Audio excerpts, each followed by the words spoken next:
100 বার জিহ্বা লড়ায় পড়ে সুবহানাল্লাহি ওয়া বিহামদিহি, আল্লাহর রাসূল বলেন তার গুনাহ যদি সাগরের ফেনা পরিমাণ হয় সেই গুনাহ রব্বুল আলামিন ক্ষমা করে দিবে।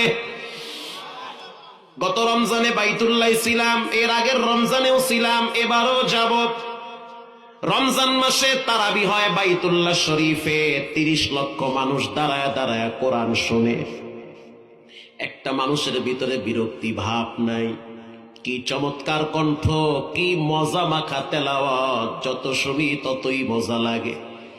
নামাজ শেষ হওয়ার পর বেতের নামাজে যখন তারা দোয়া করে, সেই দোয়ার ভিতরে দেখি এই দোয়াটা বেশি পড়ে, সুবহানাল্লাহি ওয়া বিহামদিহি সুবহানাল্লাহিল আযীম। বুখারী শরীফের হাদিস, কোন যুবক কোন যুবতী যদি হাজারো অপরাধ করে, পাপ যদি সমুদ্রের ফেনা পরিমাণ হয়, আর যদি সে পড়ে সুবহানাল্লাহি ওয়া বিহামদিহি, আল্লাহর রাসূল বলেন সমুদ্রের ফেনা পরিমাণ পাপগুলা রব্বুল আলামিন ক্ষমা করে দিবে। যাও, মাফ করে দিলাম। আল্লাহুম্মা ইন্নাকা আফুউন কারীম তুহিব্বুল আফওয়া ফাআফু আন্নী। আল্লাহর নবী এই দোয়া সবচেয়ে বেশি করতেন, হে মালিক আপনি ক্ষমাশীল, ক্ষমাশীল, ক্ষমাশীল, আপনি ক্ষমা করতে ভালোবাসেন, আপনি আমাকেও ক্ষমা করে দেন। যেই নবীর কোনো পাপ নাই সেই নবী বলে মালিক তুমি আমারে ক্ষমা করে দাও, তো আপনি আমি কই আছি। যেই নবীর কোনো গুনাহ নাই সেই নবী রাত্রিবেলা যায় নামাজে দাঁড়ায়া চোখের পানি ছেড়ে নামাজে কাঁদতো। মা আয়েশা বলেন আমি তাকায়া দেখলাম রাসূলুল্লাহর চোখের পানি বায়া বায়া আমার বিছনা ভিজতেছে। আমি চিন্তায় পড়ে গেলাম, রাসূল নামাজে এত কেন কাঁদেন? সন্তান মারা গেলে চোখের পানি বের হয়, স্ত্রী মারা গেলে চোখের পানি বের হয়, মা বাবা মারা গেলে চোখের অশ্রু বের হয়, ভালোবাসার মানুষ চলে গেলে তখন গলায় দড়ি দেন, চোখের পানি বের হয়। কপাল এত খারাপ, দিলটা এত শক্ত হয়ে গেছে, এত পাপ করার পরেও তো গোপনে চোখের পানি আল্লাহর ডরে বের হয় না।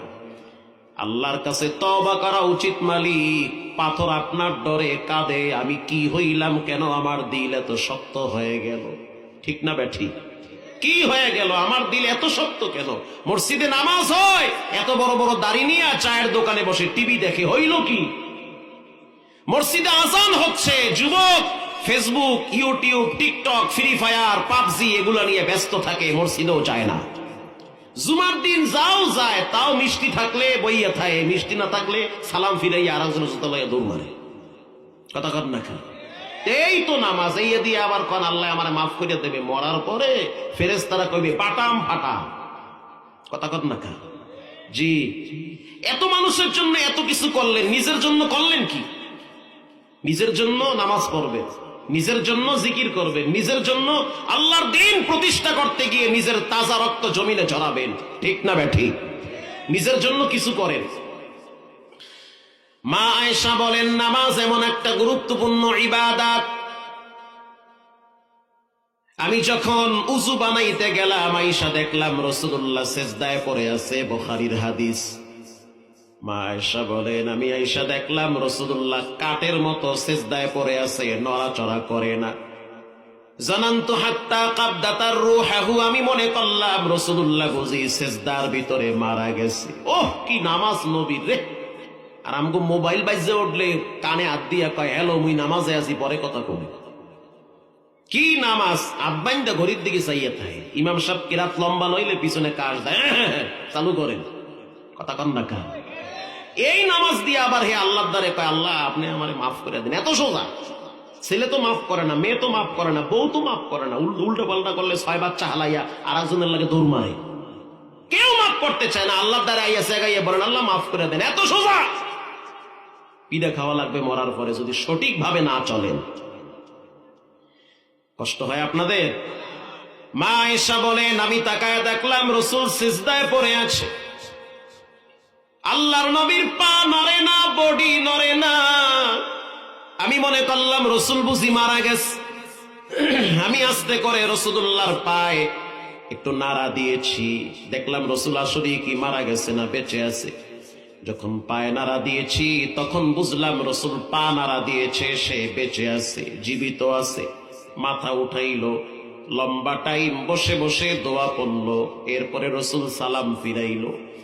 আমি তাকায়া দেখলাম রসুলুল্লাহর চোখের পানি বায়া বায়া বায়া বায়া, দাড়ি ভিজে, জামা ভিজতেছে। আমি প্রশ্ন করলাম, মা ইউবুকিকা ইয়া রাসূলুল্লাহ, কেন কাঁদেন, কি হয়েছে? বাবার কথা কি মনে পড়ছে আপনার? জন্মের পরে আপনি আপনার আব্বার চেহারা দেখেন নাই, জন্মের পরে অল্প কয়েক বছর মাকে দেখছেন, তারপরে মাকেও হারাইছে। এরপরে আপনি আপনার দাদার অধীনে ছিলেন, দাদাও তো কবরে চলে গেছে। চাচার অধীনে ছিলেন, চাচাও তো কবরে চলে গেছে। আপনার সবচেয়ে কাছের মানুষ ছিল খাদিজাতুল কুবরা, সেও তো কবরে চলে গেছে। বুঝতে পারছি আপনার মায়ের কথা বুঝি মনে পড়ছে নবী, কারণ আপনি তো দুনিয়ার এতিম ছিলেন, জনমের এতিম। আলাম ইয়াজিদিকা ইয়াতীমান ফাআওয়া।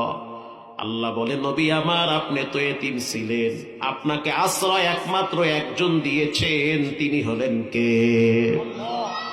রাস্তা দিয়ে যখন আপনি হাঁটতেন, আপনার বালুর উপরে চলতে কষ্ট হয়, সূর্যের তাপ এত বেশি, আমি আল্লাহ আপনাকে মেঘের খণ্ড দিয়া, ছায়া দিয়া নিরাপদে হাঁটাইছি। শুধু তাই না, দুনিয়ার মানুষ ঘামাইলে গন্ধ বের হয় শরীর থেকে, আর আমি আল্লাহ আপনারে এত ভালোবাসি, আপনার শরীর থেকে ঘাম বের হইলে পৃথিবীর শ্রেষ্ঠ পারফিউম বের হয়। আরো জোরে সুবহানাল্লাহ। শুধু তাই না, যখন আপনি হাসি দেন তখন চাঁদের আরো দুর্বল হয়ে যায়। যখন আপনি আঙ্গুল উঁচা করে ইশারা করছেন, আমি রব চন্দ্রকে দ্বিখণ্ডিত করে দিয়েছি আপনার সম্মানে। শুধু তাই না, আপনি যখন জংলার মাঝখান দিয়ে হাঁটতেন, তখন দুই পাশের গাছগুলা মাথা নয় আপনার সিজদা করত। শুধু তাই না, জান্নাতের এমন কোন গাছ নাই, এমন কোন পাতা নাই যেই পাতাগুলায় আপনি নবীর নাম লিখে দেই নাই।